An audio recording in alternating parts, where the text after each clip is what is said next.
Hello everyone, welcome to Telugu vlogs. నేను మీ mister Shri. Yeah, time 2:30 అవుతుంది. ఇప్పుడే మేము పాలిటర్ ఫామ్ నుంచి సిద్దిపేటకి స్టార్ట్ అయ్యాము. సో అక్కడ బస్ ఎక్కేసి హైదరాబాద్ వెళ్ళిపోతాము. సో అక్కడ నుంచి స్టార్ట్ అయిన తర్వాత మెయిన్ రోడ్ పక్కన ఈ సన్ఫ్లవర్ తోట ఉంది. సో ఆయన ఫొటోస్ అండ్ వీడియోస్ తీసుకొని వచ్చాము. అండ్ అక్కడే ఓనర్స్ ఉన్నారు, వాళ్ళతో మాట్లాడాము. వాళ్ళు తీసుకోండి అని చెప్పారు. సో 2-3 ఫొటోస్ తీసుకొని ఇక్కడ నుంచి సిద్దిపేట స్టార్ట్ అయిపోతాము.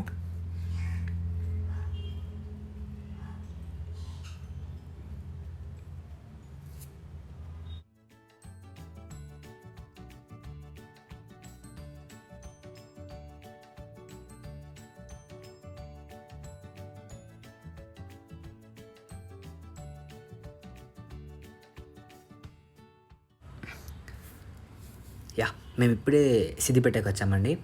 సో ఇక్కడికి మాత్రం పక్కాగా అన్ఎక్స్పెక్టెడ్గా వచ్చాము. ఎందుకంటే మేము మార్నింగ్ నుంచి అసలు ఏమీ తినలేదు. టైం ఆల్మోస్ట్ 3:30 అవుతుంది. సో డైరెక్ట్ బస్ స్టాప్కి వెళ్ళిపోదాం అనుకున్నాము. కానీ మేము వచ్చే దారిలో రోడ్ మీద నుంచి కనిపిస్తుంది ఈ కేబుల్ బ్రిడ్జ్. సో ఈ ఏరియా మొత్తం కొమ్మటి కేబుల్ బ్రిడ్జ్ అంటారనమాట. సో నేను పార్కింగ్ నుంచి తీద్దాం అనుకున్నాను వీడియోని, కానీ అక్కడ ఉన్న సెక్యూరిటీ నేను అలో చేయలేదు. సో పైకి వచ్చాక స్టార్ట్ చేశాను. పైకి రావడానికి 10 రూపీస్ తీసుకుంటున్నారు. అండ్ మళ్ళీ పైకి వచ్చాక అక్కడ ఆ బ్రిడ్జ్ మీకు వెళ్ళడానికి 10 రూపీస్ తీసుకుంటున్నారు. 2 టైమ్స్ తీసుకుంటున్నారు. ఏంటో మాట్లాడాలి దీని గురించి. ఎందుకంటే ఇక్కడ మున్సిపల్ ఆఫీస్లో ఎన్విరాన్మెంటల్ ఇంజనీర్ మా సీనియరే చేస్తారు, దిలీప్ రెడ్డి. సో నెక్స్ట్ అతనితో మాట్లాడతాను నార్మల్గా ఏమైందన్నా ఇట్లా 2 టైమ్స్ తీసుకుంటున్నారని. సో మేము ఇక్కడ మనీ పే చేసి దాని బైక్ స్టార్ట్ అయిపోతాము.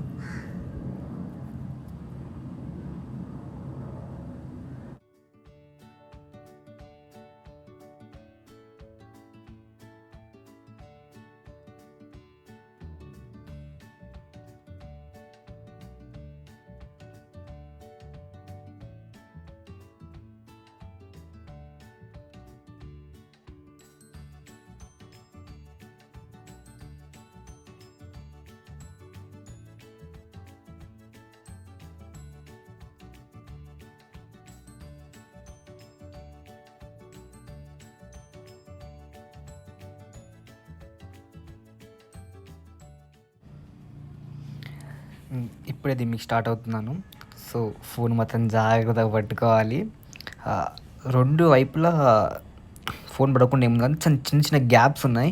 ఆ గ్యాప్స్లో కనుక నా ఫోన్ పడిపోయింది అనుకో, నా పని అయిపోయినట్టే. ఫోన్ ఈఎంఐలో ఉంది, ఇంకా ₹1 కూడా కట్టలేదు. మా డాడీ బ్యాగ్ ఇచ్చిన బయటకు పంపించేసి ఇంట్లో నుంచి, వద్దుంటే ఇంత పెద్ద ఫోన్ తీసుకున్నా అని.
ఏరియా చూడడానికి మాత్రం సూపర్ అంటే సూపర్గా ఉంది.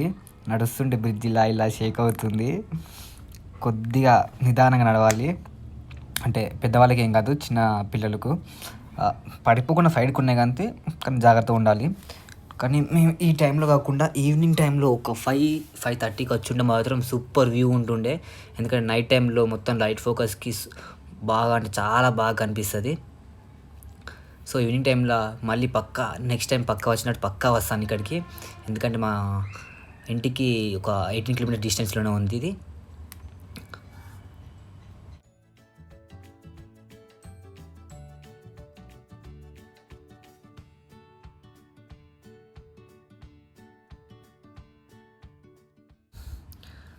సో అండ్ బ్రిడ్జ్ మీద ఫైనల్గా డెడ్ ఎండ్కి వచ్చేసాము. సో ఇక్కడ నుంచి ఇక్కడ క్లోజ్ చేశారు, కానీ మేము రాకముందుకు 2-3 మెంబర్స్ దుంకి అక్కడ చూడడానికి వెళ్తున్నారు. సో ఇప్పుడు మేము అంత సాహసం చేయలేము, ఎందుకంటే మాకు అంత టైం లేదు.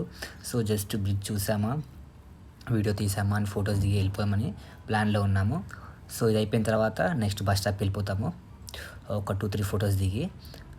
అండ్ టైం ల్యాబ్స్లో ఒకటి తీశాను, కానీ అది ల్యాండ్స్కేప్లో తీయలేదు. సో ఆ వీడియో నేను అప్లోడ్ చేయట్లేదు, ఎందుకంటే లాస్ట్ టైం వీడియోలో కామెంట్స్లో పెట్టారు, నేను చూడకుండా పెట్టేశాను అలా. So thank you. And like, share, comment, and don't forget to subscribe my channel.